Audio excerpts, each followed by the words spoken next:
Liberalism, നവചിന്തകൾ യുവാക്കളുടെ മസ്തിഷ്ക പ്രസ്ഥാനത്തിന് വഴിയൊരുക്കുമ്പോ ലിബറലിസം പോലെയുള്ള, എത്തിസം പോലെയുള്ള, മോഡേണിസം പോലെയുള്ള, ക്യാപിറ്റലിസം പോലെയുള്ള ഇസങ്ങൾ ലോകത്തിന്റെ ചിന്തയെ തന്നെ ഇല്ലാതെ അട്ടിമറിക്കുമ്പോ അവിടെ സമുദായത്തിന് ദിശാബോധം പകർന്നു നൽകുവാൻ, സമുദായത്തിന് നന്മയിലേക്ക് എടുത്തു കൊണ്ടുപോകുവാൻ ഒരു പിടി കലാകാരന്മാരെ നമുക്ക് ഈ സമുദായത്തിന് ആവശ്യമാണ്. നബിയുടെ വഫാത്തിന് ശേഷം വിരളി പിരിച്ച കാളകളെ പോലെ മുസ്ലിം സമുദായം നെട്ടോട്ടമോടിയപ്പോ അബൂബക്കർ റളിയല്ലാഹുവിന്റെ വാക്കുകൾ ഒരു കൂട്ടായതുപോലെ ഇരുട്ടറയിൽ കഴിഞ്ഞിരുന്ന ഇസ്ലാമിനെ ലോകത്ത് വട്ടം വെച്ച് വരാൻ ഉമർ റളിയല്ലാഹുവിന്റെ ഇച്ഛാശക്തി ഒരു സഹായമായതുപോലെ ഫാസിസം കത്തിയമരുന്ന ഗസയുടെ മണ്ണിൽ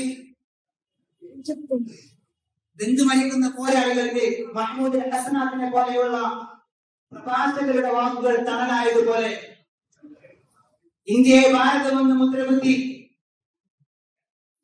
തറവാടിന്റെ ആട്ടുകല്ല് പോലെ കശത്ത് ആട്ടിക്കൊണ്ടിരിക്കുവാൻ ഇന്നത്തെ ഭരണാധികാരികൾ തിരിഞ്ഞപ്പോ പോലെയുള്ള ചെറുപ്പക്കാരുടെ ചിന്തകൾ വയ്യാവേലിയായതുപോലെ സമുദായത്തിൽ ഉയർന്നു വരുന്ന ഉച്ചനീചത്വങ്ങൾക്കെതിരെ പോരാടുവാൻ നമുക്ക് ഈ കുറച്ച് കലാകാരന്മാരെ, വാഗ്മികളെ ഈ ലോകത്തിന് ആവശ്യമാണ്. ഇത്തരം പ്രശ്നങ്ങൾ സങ്കീർണമാവുമ്പോ ഇപ്പൊ ഇലക്ഷൻ കഴിഞ്ഞു, ആര് രംഗത്തേക്ക് വരും, മുസ്ലിം സമുദായത്തിന്റെ അവസ്ഥ എന്താവും എന്നുള്ള ചോദ്യമാണ് നമ്മുടെ മുമ്പിൽ. ഇത്തരം ഒരു രംഗത്ത് മനുഷ്യൻ മുസ്ലിം സമുദായത്തിന്റെ കാല് ഇടറാതെ നിർദ്ദയ ഭക്തി നൽകുവാൻ അള്ളാഹു ഒരു കാര്യം പറയാൻ വേണ്ടി നമ്മോട് സൂചിപ്പിക്കുന്നുണ്ട്. സൂറത്തുൽ കഹ്ഫിൽ നമ്മൾക്ക് നാളെ ഓതാൻ പോകുന്ന സൂറത്തിൽ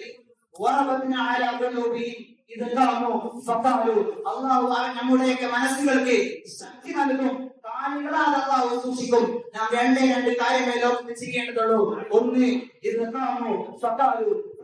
സങ്കീർണമാകുമ്പോ എണീറ്റ് നിൽക്കണം, ഫഖാലു എന്നിട്ട് പറയാനുള്ളത് ആരുടെ മുഖത്ത് നോക്കിയും പറയാൻ നമുക്ക് സാധിക്കണം.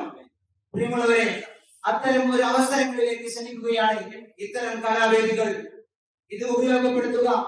ഇത്തരം കലാവേദികളെല്ലാം ശ്രമിക്കുമ്പോ ചിലപ്പോ പലരും പല രീതിയിൽ വിമർശനങ്ങൾ പറയും. വലിയ പ്രഭാഷകനാവുകയാണോ, വലിയ റെഫറൻസ് എടുക്കുകയാണോ, ഇങ്ങനെ പല രീതിയിലും നമ്മളെ വിമർശിക്കും. അവരോടൊക്കെ മജ്റൂഹ് സുൽത്താന്റെ ഒരു വാക്ക് കൂടി പറഞ്ഞുകൊണ്ട് ഞാൻ എന്റെ പ്രസംഗം ഉപസംഹരിക്കാൻ പോവുകയാണ്.